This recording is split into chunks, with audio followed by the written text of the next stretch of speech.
নমস্কার বন্ধু, আজ ছোট মাথার রান্না নিয়ে এসেছি গোবিন্দভোগ চালের খিচুড়ি। শীতকালে কপি টপি দিয়ে কড়াইশুঁটি দিয়ে খিচুড়ি খুব ভালো লাগে। কপিটাকে ভেজে নিয়েছি, এখানে বেগুনি বানাবো। বেসনটা গুলে নিয়েছি, বেগুনটা কেটে নিয়েছি, বেগুনটা পিস পিস করে নিয়েছি পাতলা পাতলা করে। এখানে ধনে পাতা ধুয়ে নিয়েছি কুচিয়ে।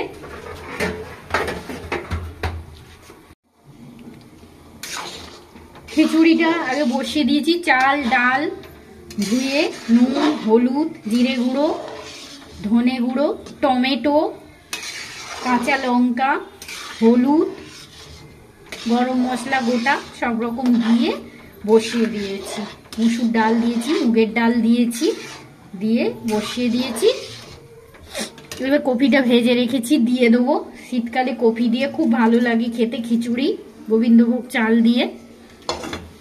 এবারে আলু কড়াইটা দিয়ে দেবো। আলুটা ভেজে সিদ্ধ করে নিয়েছি, কড়াইটাকেও একটা সিটি দিয়ে দিয়েছি, দিয়ে দেবো।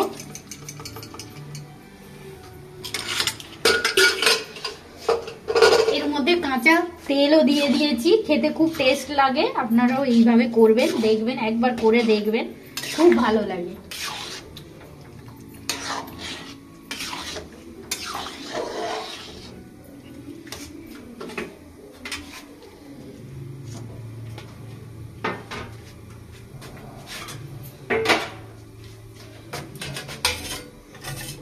এবার খিচুড়িতে ফোড়ন দেবো। গোটা শুকনো লঙ্কা জিরে নিয়ে নিয়েছি, এটা তেজপাতা নিয়ে নেবো।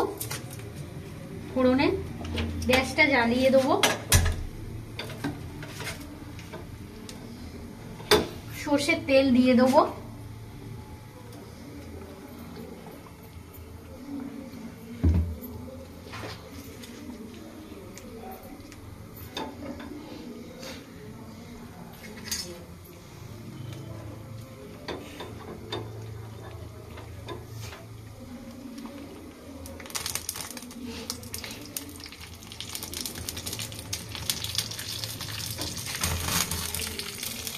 এর সঙ্গে পাঁপড়ও ভেজে নিয়েছি খিচুড়ির সঙ্গে। আজকে পাঁপড় ভাজা, বেগুনি আর গোবিন্দভোগ চালের খিচুড়ি। বড় বড় করে কপি দিয়েছি, আলু দিয়েছি, কড়াইশুঁটি দিয়েছি। ফোড়নটা দিয়ে দেবো, হয়ে গেছে। গোটা জিরে তেজপাতা শুকনো লঙ্কা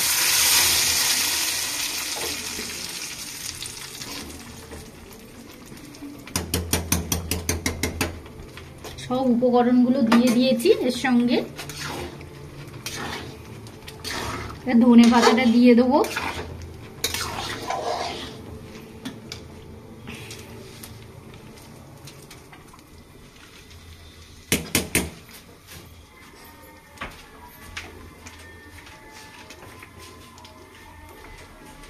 এর সঙ্গে ঘিও দিয়ে দেবো।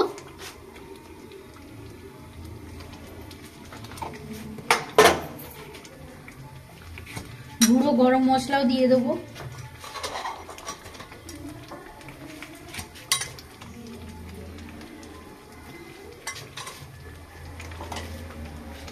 হয়ে গেছে আমার রান্নাটা। যদি ভালো লেগে থাকে লাইক সাবস্ক্রাইব শেয়ার করবেন। আজকের মতন বিদায় নিচ্ছি।